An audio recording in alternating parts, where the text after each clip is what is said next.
Okay, I'm going to start.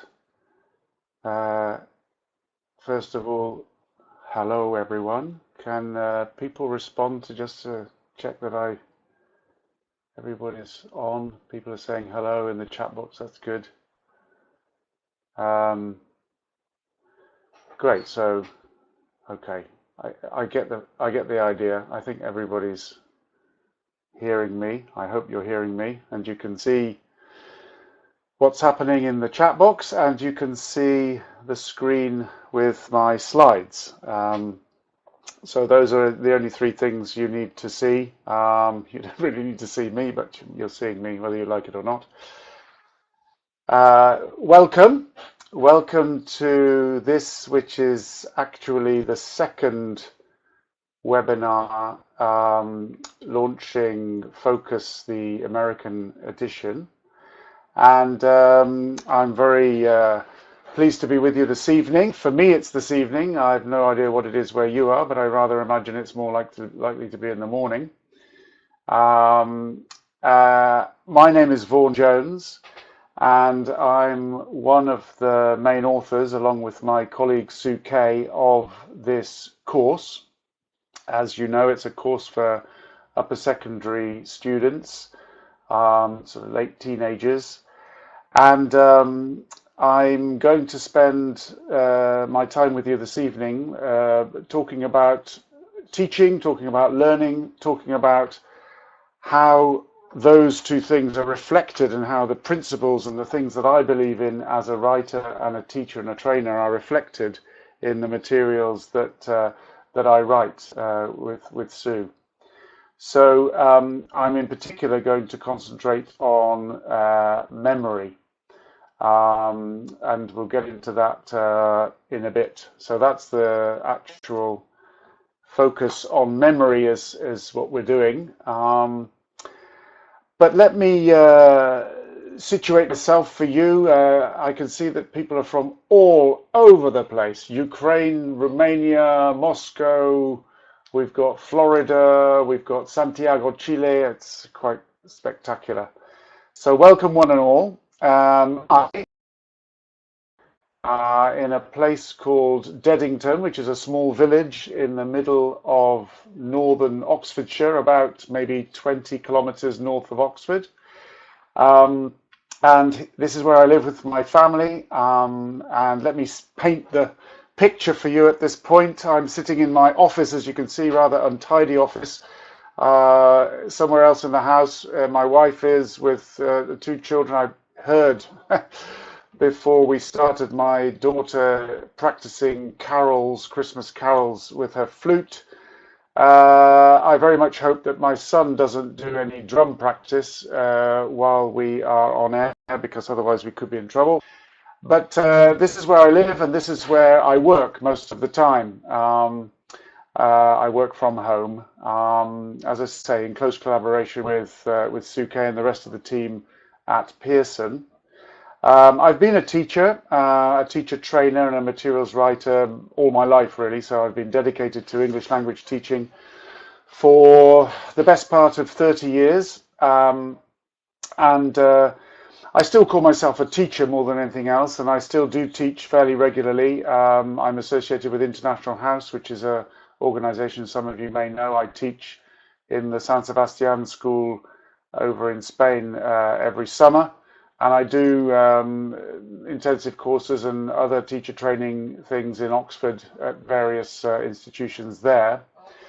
But most of the time is taken up with the writing. I think that I consider myself a writer and a trainer, but I suppose the first thing that I would write down if I was asked to name my profession, it still is teacher. And what I want to get over to you this evening is some of the ideas and principles and beliefs that I have and how those are reflected in the materials that Sue and myself write. Now, teaching and learning is a bit of a mystery, I would say, and this slide very nicely sums up um, what I think happens in our classrooms. I'm sure you can read that, but let me just read it out. The first caption: I taught Spot how to whistle. I can't hear him whistling. I said I taught him. I didn't say he learned it. And this, for me, reflects the rather sad reality, but the realistic reality realistic reality, is that possible? That what we teach isn't necessarily what the students learn.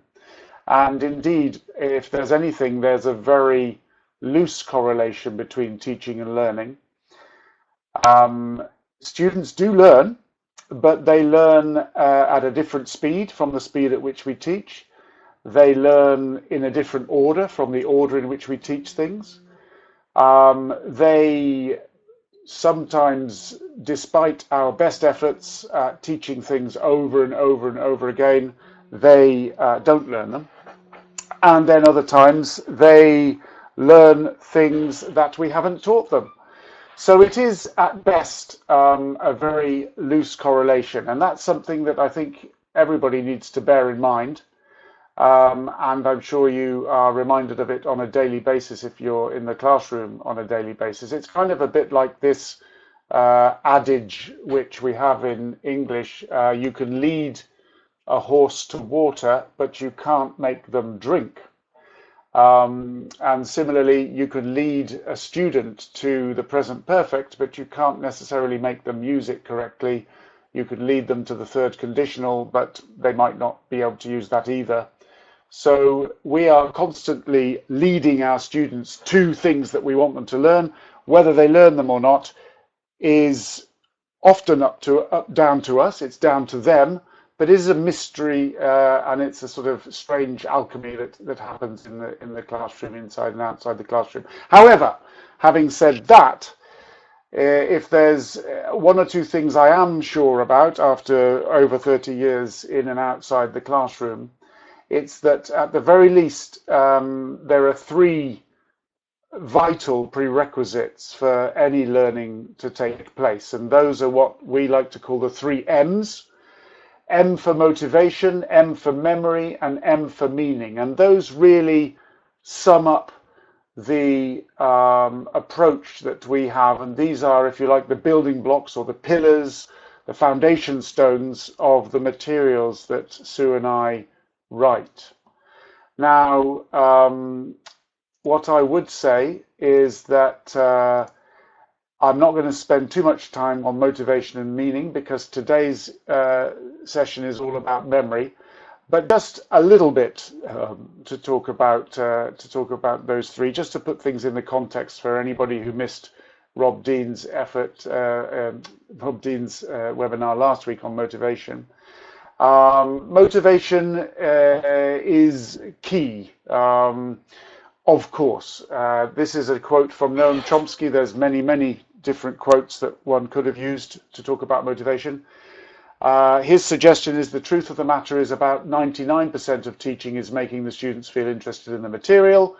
Then the other 1% has to do with your methods.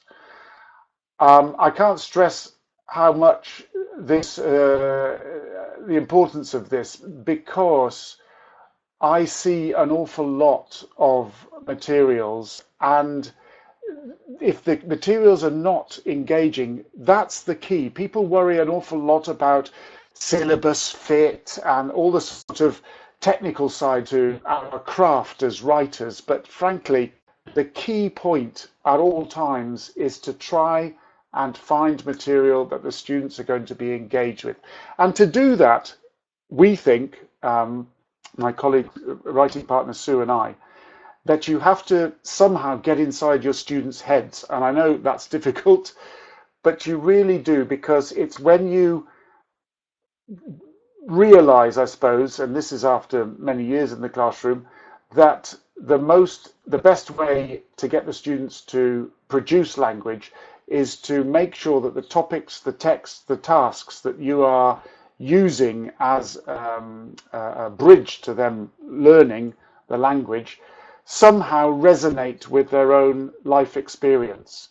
So, as you know, In the classroom, you're in there, you have materials, you have your textbook, you have various other things these days, of course, whiteboards, and you have the access to the internet probably. But the richest resource that you have in that classroom is inside your students' heads. It's what they bring in. It's their ideas, their thoughts, their experiences, their expertise sometimes, if you're lucky, their feelings, their emotions. And if you can tap into those things, then you're most likely to have a successful lesson. And so this is always uppermost in our minds when we are writing materials. We need to find angles. And of course, it's difficult because the type of topics that we deal with are very samey. It's very difficult to find a completely brand new topic. You know, at elementary, you have to teach certain topics. You have to teach houses. You have to teach about transport. You have to teach about sport. You have to teach about all the other kind of everyday topics that we know about. It's finding angles on those topics. It's finding slightly different ways in that is the key to having a successful lesson. So motivation, engaging the students is paramount when we teach.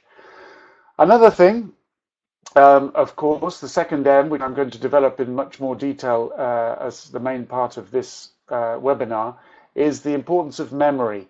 Now, people are a bit vague about this, but Paul Nation, who's an authority on teaching Lexis, suggests that a student needs to see something, to encounter an item, a word, a phrase, whatever, at least 5 times, probably more like 16 times. 7 is a kind of golden number as far as I'm concerned. There's no chance of them converting their short-term memory of a word if they only see it once into long-term memory. So 5, 6, 7, 8, 9, 10, in some cases 50 encounters with new lexis, with new structures, new phrases, new functions. This is the kind of thing we need. And of course, a book itself doesn't help us too much because we have constant pressure to get through the book, to get through the syllabus, to finish things, to move on, and this kind of feeling that learning is linear, which we all know it isn't. It's 1 step forward, 2 steps back, 3 steps forward. It's a messy business, learning, and we need to cater for that in teaching. And by and large, this means doing an awful lot more recycling, an awful lot more revision than maybe we feel comfortable with, and certainly our students feel comfortable with. So many students to me say, "Oh, we did that, we've done that, we did it last week, we did it last lesson." And you're revising it, you're recycling it, hopefully in an interesting and motivating way, but you're doing it because you know that they haven't learnt it yet. So this attention to recycling things and the attention to memory as being, as Socrates himself said, there's no learning without remembering. This is a vital part of good teaching. And the third M, which we feel hugely passionate about, and that my writing partner Sue Kay will be talking about in next week's webinar, is the M for meaning. Now, again, there are many different quotes which I could have used from the literature. This is one I particularly like. It's the need to get meanings across and the pleasure experienced when this is achieved that motivates second language acquisition. Meaning has got to be core to a language. I mean, that's what it exists for. One of my heroes, in fact, I should have dug the book out. I've got it on my bookshelves. One of my early heroes when I was learning all about how to teach and learning all about the language was a book by Michael Halliday called Learning How to Mean. And I think learning how to mean is the best way of describing what our students are actually doing. They happen to be using English. They could be using Russian. They could be using French. They could be using Japanese. It doesn't matter. they are trying to get a meaning across, and they're trying to do it in an efficient way. So we are teaching our students how to mean, and the tools to mean, or the tools to meaning, if you like, are obviously in our case English. And we want them to be able to communicate their meaning, and we want to be able to do it, we want to try and teach them to do it in a socially acceptable way, which of course is another part of learning. So when they're learning grammar, when they're learning new lexis, when they're learning functions, when they're practicing their pronunciation, it's not for the sake of it. We don't learn grammar for the sake of it. We're learning it to make our meanings more precise, more valid, more appropriate, more efficient, shall we say. This is why we learn these things. They are a means to an end, and the end is communication. And it seems to me that if we do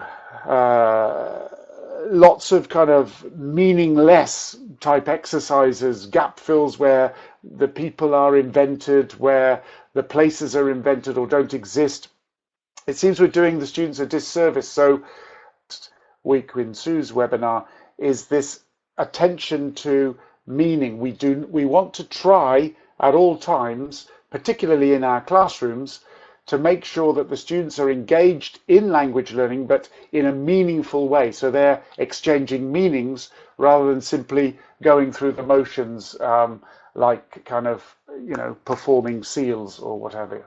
So meaning is paramount.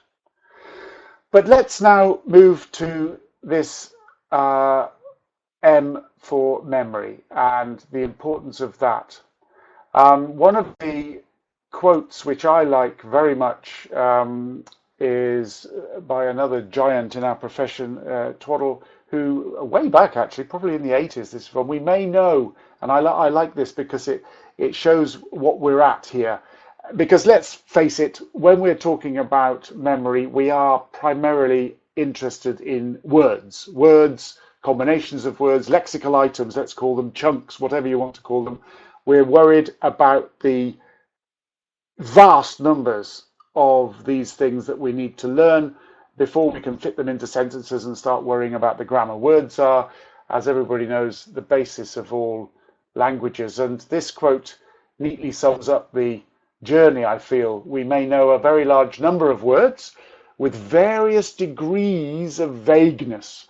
Words which are in the twilight zone between the darkness of entire unfamiliarity and the brightness of complete familiarity. So I love that idea that we're sort of trying to get the students from darkness to the light at the end of the tunnel, when they actually know the words and know all the meanings of the words and know lots of derivatives of those words. And this is just a constant job. Now, as you're falling asleep, I've got some questions for you. These are possibly things you've asked yourself before. It seems to me appropriate, given that we're talking about memory and given that we're therefore talking primarily about learning lexis, learning words, you should have an idea about these questions. So I'm going to read them, and maybe you'd like to put some answers or some ideas in the chat box. There's just 3 questions.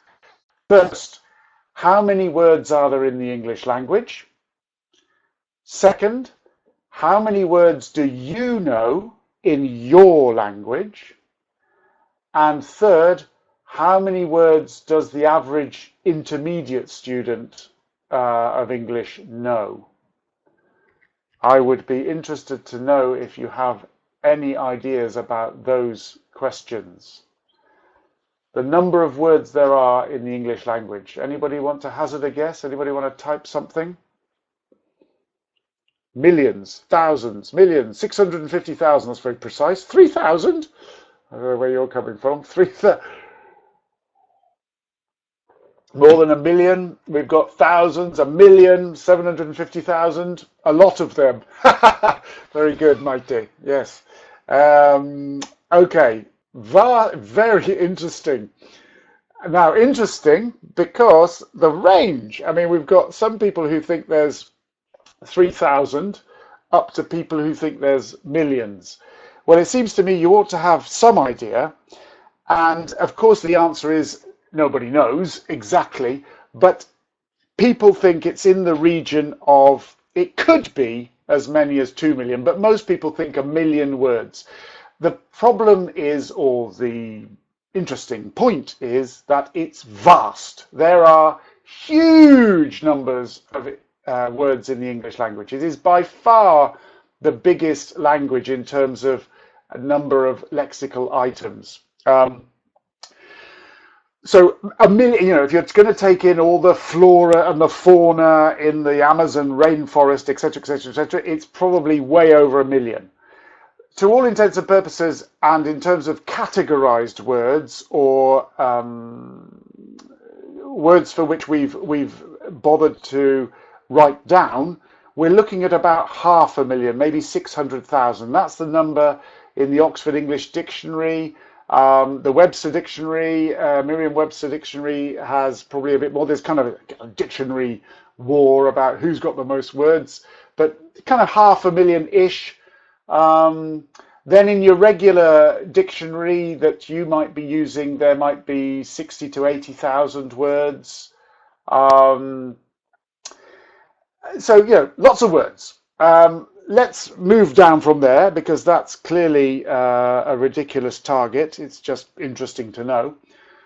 How many words do you think you know in your own language? Now, that is, I suppose, again, an impossible question in a way, but a lot of research has gone into this, and we're not talking about native speakers here. We're talking about native speakers of any language.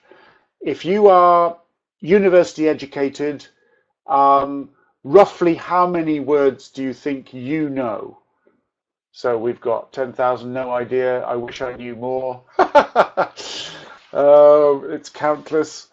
Okay, well, again, the research suggests that most university educated people have probably in the region of a passive knowledge of about 20 to 25,000 words.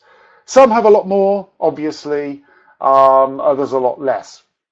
But it's around about 20 to 25,000 words. So that's the number of words you probably know in your own language. I wouldn't want to test you on them all now, but you have passive knowledge of them. You'd be able to guess them. You'd have that as your mental lexicon. And so something, let's say 25,000 words. And of course, by words, we mean a word family. So we mean a word plus its inflections, of course. So, something like, I don't know, educate, educated, educates, educating. Okay, those are all still one word. And also things like education, educationally, educator. Okay, those are still one word. So we're talking about a word family with its main inflections and derivatives. That's one word.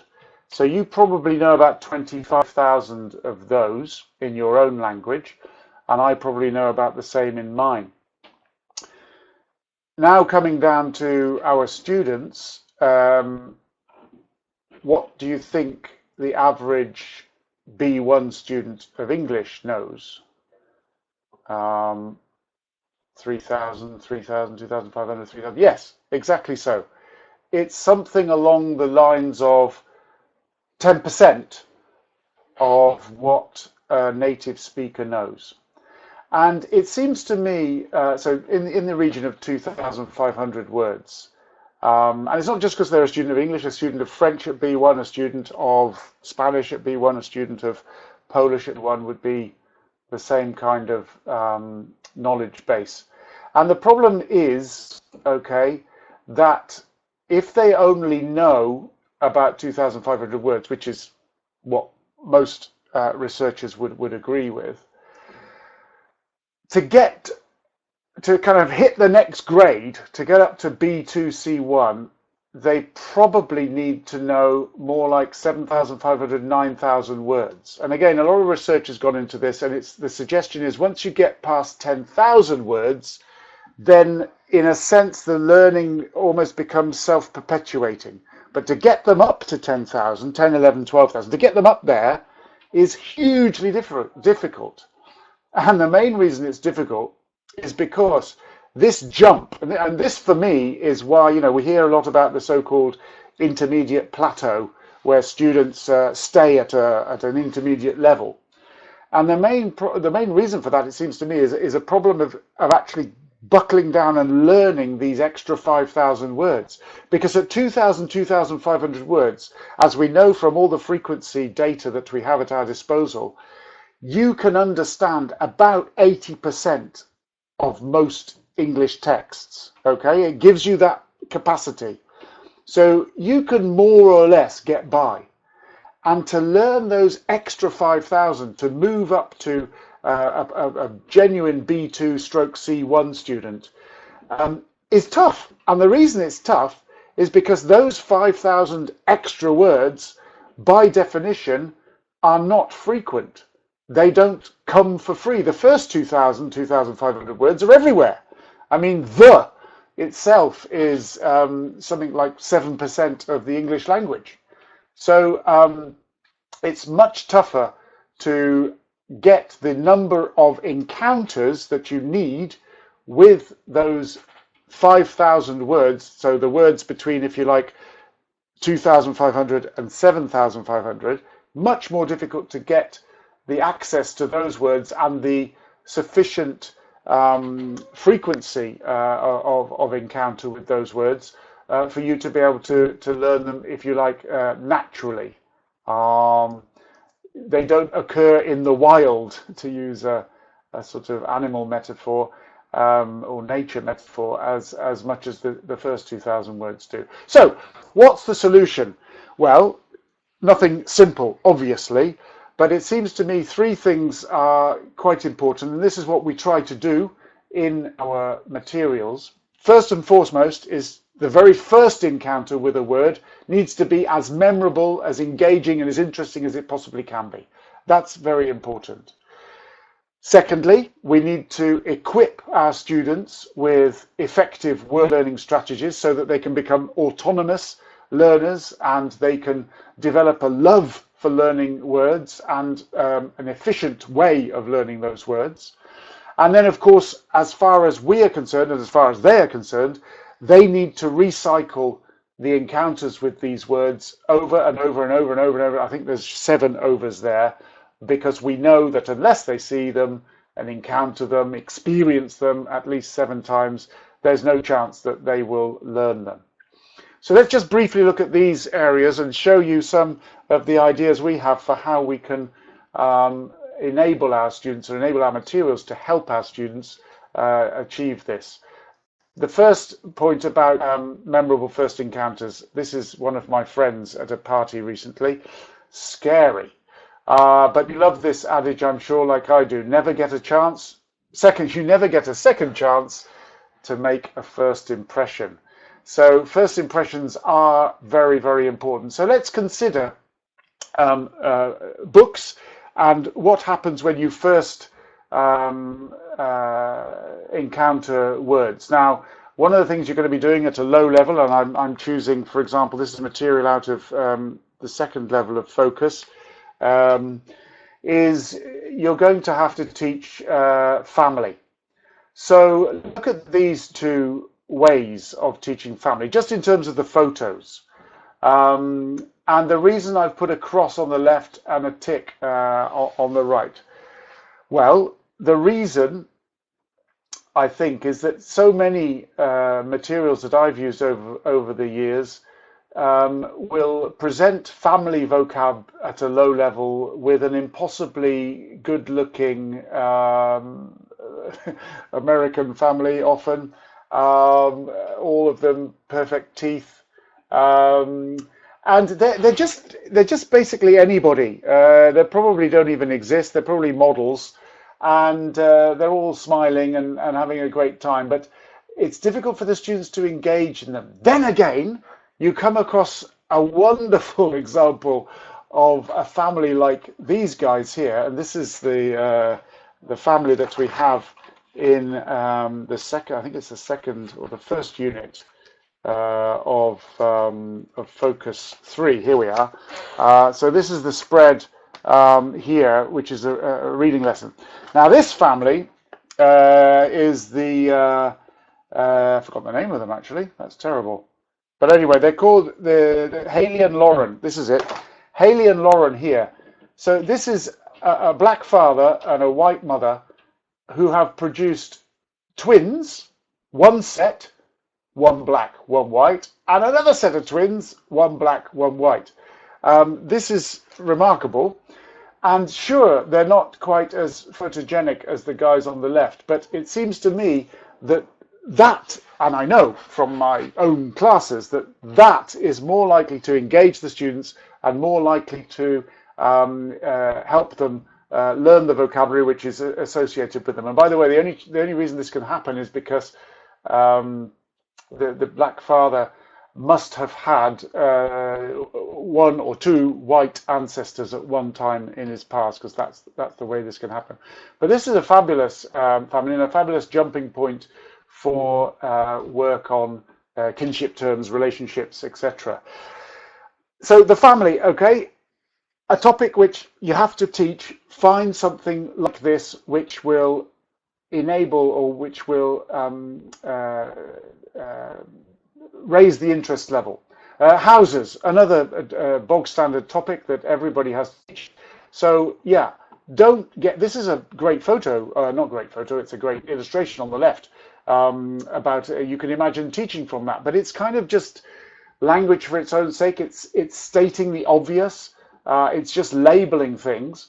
Whereas on the right, this is the lesson that we have in our book on houses. This is the Hobbit house. The photos that we have in the book are expanded a little bit, but it's a house made out of materials from a wood.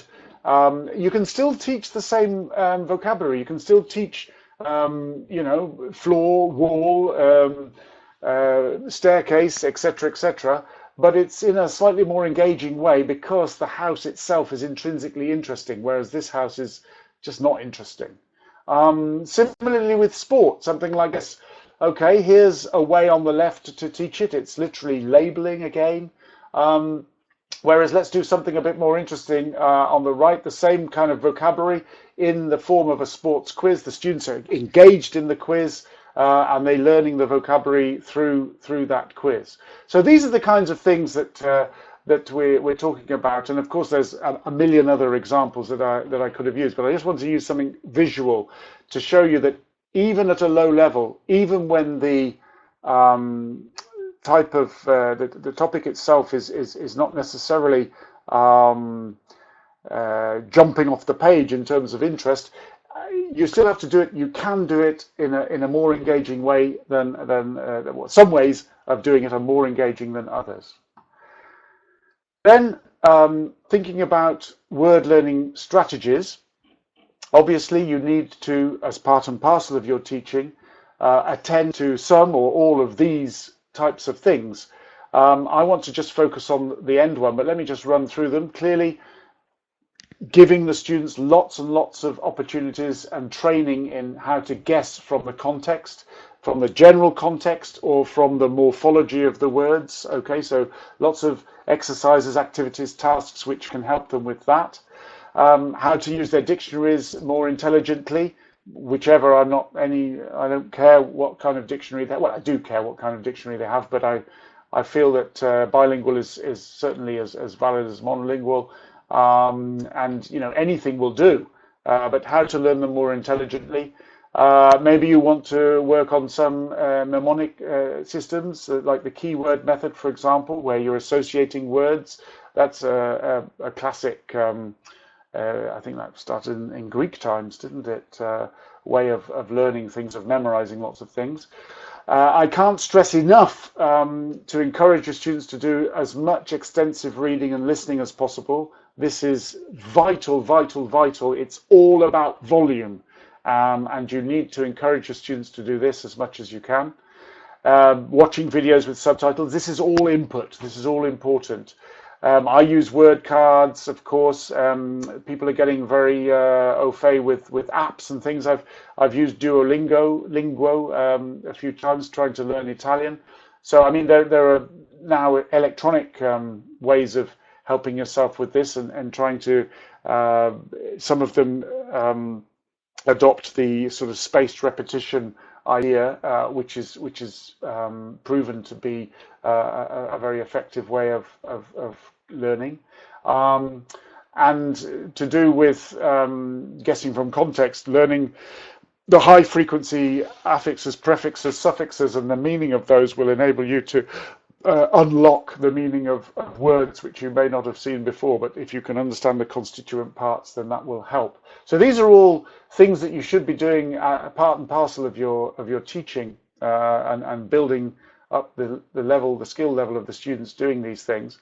But the thing I wanted to just develop a little bit more was this idea of paying attention to how students record vocabulary.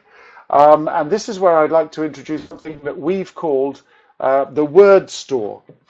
So take, for example, this book. We looked just a minute ago at the Hobbit house. Okay, so that's the way I always get this wrong. That's the way the Hobbit house spread looks in the book. And you'll notice down this side here, we have a kind of column of vocabulary work. And what that does is that refers to what we've called the word store. And the word store is, as it says, in a sense, a third page. So it's this page here, which comes out from the back of the book, okay?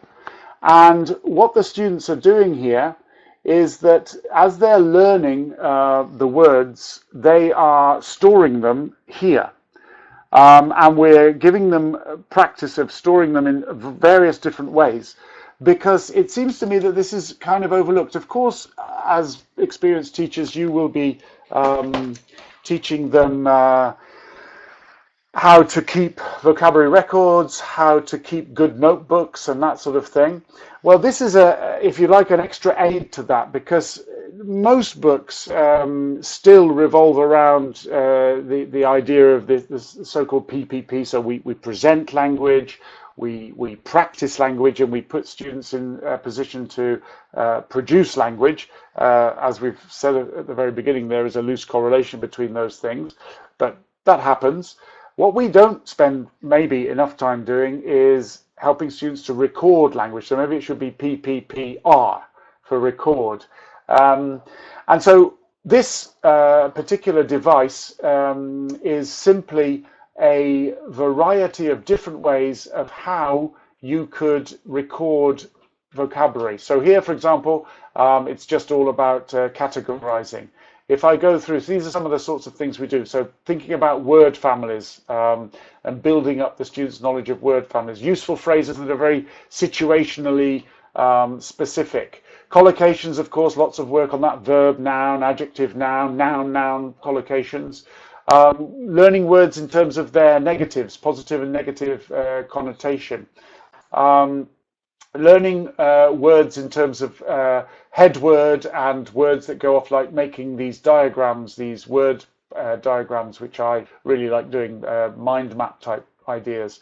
Things about giving, looking at words and sort of judging them. Are they more positive or more negative? So, a word like inspiring is quite a positive word. A word like boring is a very negative word. So getting the students to assess the words. Other times you'll have words that fit into quite a nice sequence. This is the justice system.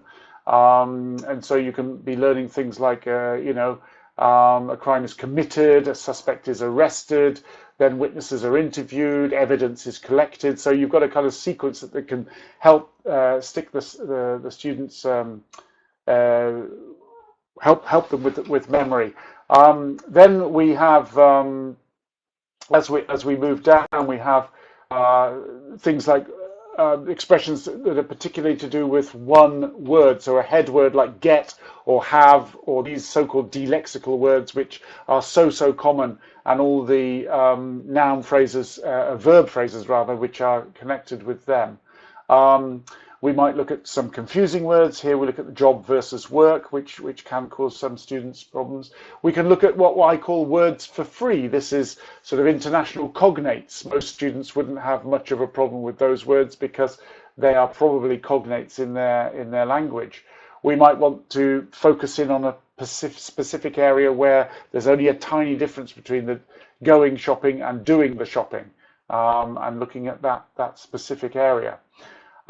So these are all things that we can do to help the student. It's a kind of almost like a learner training syllabus that goes alongside the learning of the words, and hopefully some of these techniques, some of these ideas will rub off on the students and they'll be able to use them in their own learning. As this says, recycling, the possibilities are endless. More specifically, in terms of the course, there are lots of resources for the teachers to be able to recycle the vocabulary and the words and the lexical items. There are the obvious things that you can use in the classroom, the photocopiable style things. And of course, there are plenty of resources for the students as well. And we set great store by making sure that words do get recycled as much as possible over the course of the semester and school year. But these words are the words that actually make up, or the lexical syllabus, if you like, of a book here, like this, or this one, or whichever one. You have to trust us, and I hope you would, that we have made sure that the words we are teaching through our materials are recycled in lots of different ways, the requisite, hopefully 7, 8, 9 times if possible. But of course, teaching isn't all about just teaching what's in the book. Oftentimes, all sort of stuff comes up. This was a blackboard I just I took a photo of recently, and it's all sorts of things. And as like most teachers, if you're like me, as soon as there's a chance to kind of riff on a vocabulary item or an area, I go up to the board and I start scribbling furiously. And something which I often found with this was that at the end of the lesson, maybe some of the students would take this down, but at the end of the lesson, often these words would just disappear because I would rub them off the board, finished, next lesson, next class comes in. And so one of the ways, a very low-tech way I've used to capture these words is what I call the class scribe, which is simply a sheet of paper like this, where the students, as you can see here, record whatever goes up on the board. And here are some examples. Some of them do great, very detailed records. Some of them don't. Some of them just paint pictures. The reason why I've found Class Scribe to be very good is it collects the words that kind of fall through the cracks otherwise. These are words that are not necessarily part of the lexical syllabus of my course book. And what this enables me to do, because obviously you build up a whole bunch of these things, is first of all provide a unique lesson for what I actually taught. It helps improve classroom dynamics because the students take it in turns to be the class scribe, so they work out a rota and a routine. It often reveals learning styles and some difficulties. Some students, not able to record very well, or constant spelling mistakes In one case, I found out that one of my students needed glasses. They literally couldn't see what was on the board. But most importantly, this last point, it systematizes or enables you to systematize repeated exposure to these words, and it's not insignificant, you know. Obviously, there's a lot of words in the course book, but there's also a lot of words that come up in the classroom, and it can be hundreds, it can be thousands, depending on how many classes you have, how frequently you have them, etc. But this simple thing enables them, and there's, by the way, the reason I'm talking about this is that it's a practical idea, but it's also part of our teacher's book advice. We have lots of ideas for this kind of thing in the teacher's book that is associated with focus. It enables you to add these words to your overall syllabus and therefore make them part of your teaching, and most importantly, part of your recycling. And so I just wanted to probably finish in 5 minutes or so with three very simple ideas for how to recycle the words that have come up in the class, in the lesson. Probably, I think you need to arm yourself with, you know, a dozen tried and tested activities that you can use that require virtually no preparation, just a pen, a board, and your brain. And these are three of my favorites. They're very basic ones. Odd one out.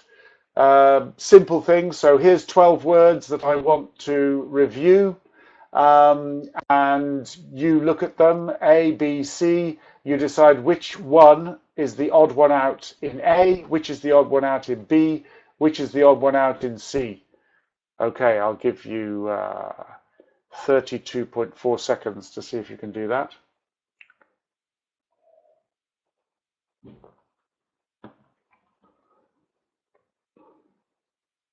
Anybody got any ideas? Sun. I'm getting sun. I'm getting niece. I'm getting cheeky. That's very funny. Okay, so you think the first one, the odd one out is sun. Well, we don't have time to enter into it. But yeah, could be.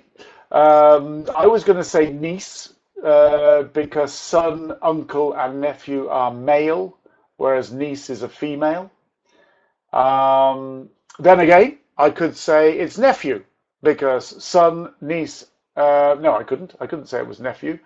I could say it was nephew because nephew has a silent letter. The point is, you can make up whatever justification, whatever criteria you want. All you want in this silly game is for the students to be concentrating on the words which they were taught last week or 2 weeks ago or yesterday or whenever it was, and you want them to be using their cognitive powers to find some game. What about the second one? How about cheeky, attractive, cute, gorgeous? Any thoughts here? Cheeky. Everybody's saying cheeky.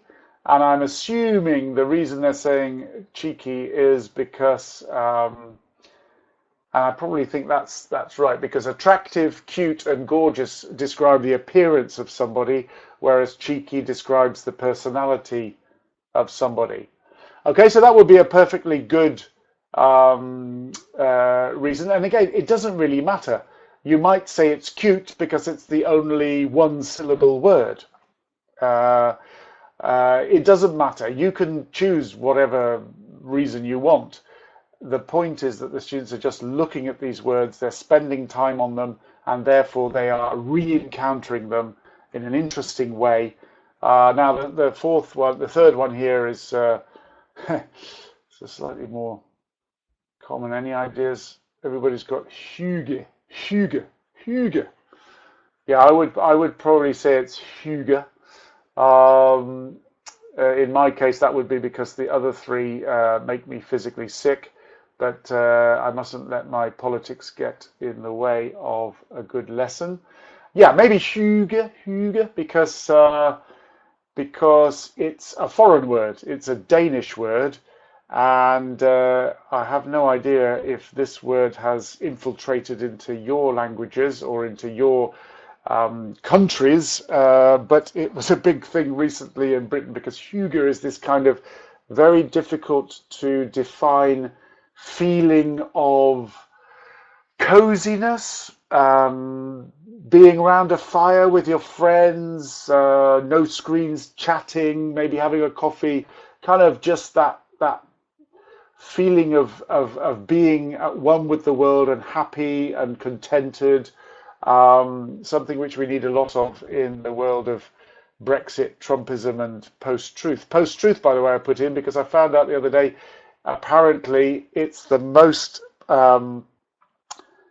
common, or no, it's the most popular new word, according to the Oxford English Dictionary. And it seems a very sad reflection of our society because the meaning of post-truth is, as you probably can imagine, the idea that, actual truisms, actual truth, actual genuine statistics don't matter anymore. You can just say what you like, and it's fine, apparently. Anyway, let's not dwell on that because it might start making me cry.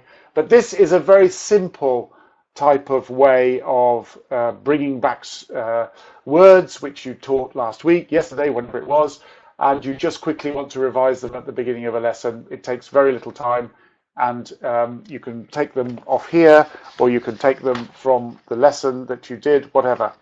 Another one which I use a lot is bingo. Very simply, in this case, this might be the words that we taught, for example, in the Hobbit lesson. Okay, so these are all words to do with living. They're either something to do with houses or vocabulary to do with furniture or describing things that happened in a home, or the location of a place. And what would happen here is you'd put up, I don't know, 12, 13, 14, 15 words quickly on the board, and then you would ask the students to choose 3. Okay? So they just choose 3 words, any word, and they write them down. Okay? 3 words. And then, when they've done that, you start to describe the words. And for example, okay, this word is a word which describes an area of water. It's a small area of water. It's not as big as a lake. Often it's associated with ducks who live. Okay, you're getting it. Okay, so if you had written pond, then the student obviously would strike out pond. And you carry on and you describe the words, and the first student to cross out or tick off the 3 words that they have is the winner, and they shout bingo, and you cross-check, and etc., etc. I like this activity because, again, you can use any, it's not dependent on lexical sets, you can use any words you want. And I also like it because, of course, as a teacher, you know the words that your students are probably going to have most problems with. So those are clearly the ones that you explain first. And you can, give a dictionary definition for them. You can describe them. You can give maybe the translation for them, or you can describe them in your own language. You can use them in a sentence, so you could take a sentence from a dictionary and you can say, there's a beautiful on the village green where all the ducks live, or something like that, and they have to think of what that word might be, so you give a context word, whatever, it doesn't matter. But again, the whole point of it is to be exposing the students for a second or a third or a fourth or a fifth or a sixth time to these particular words and giving them something to do with them. And finally, the third simple activity that I might use is category dictation, where you choose two categories. Often it's a good idea to have them, as sort of binary opposites. And in this case, maybe, again, if we were talking about this unit and this particular set of vocabulary, then we might just use this, and we might just say things like pond again, and the students would put pond in the outside column. We might put I don't know, bedroom, and they put it on the inside, etc. It could be as simple as that. So you dictate words, and the students have to decide if they go inside or outside. But of course, inside or outside is just one category or categorization. It could be anything else, or these could be used for a completely different thing. For example, jobs. Let's say we've just done jobs. I did it last week, so I just want to revise jobs. So I say farmer, and the students put it in outside. I say surgeon, and hopefully the students put it inside. Anyway, the point being that the students will categorize the words according to whatever criteria you have thought of. And the criteria can be something like this. It can be something more grammatical if you want. So it could be countable noun, uncountable noun, or I don't know, goes with to infinitive, goes with ing. Okay, you could divide it in terms of grammatical categories. You could divide it in terms of semantic categories. You could divide it in terms of maybe pronunciation, vowel sounds, two different vowel sounds you could do. And you could do it much more subjectively. So, for example, let's say clothes. So I could do, on the left-hand side, it could be clothes I often wear, and on the right-hand side, clothes I never wear. Okay, and the students would put the clothes as you dictate them. They would put them in the appropriate column. Or it could be food. So food you find in my fridge, food you never find in my fridge. Okay, so in that sense, there isn't a right or wrong answer. That's up to the students. Anyway, I've gone on plenty. I hope you've found this interesting, and I hope it's given you a bit of an idea about focus, and most of all, I hope it's made you aware of the sorts of beliefs that myself and my writing colleague Sue Kay believe in, and how those are reflected in our books. Because at the end of the day, we're both teachers, and more than anything, we want to teach well, and we want our students to learn well. So I hope you'll agree that focus, to the best of our ability, gives you motivating materials, it gives you memorable materials, and it gives you meaningful materials. So wherever you are, I hope you have a great continuing day, and thank you very much for participating. Thank you very much for listening. I have a little time, a couple of minutes for questions.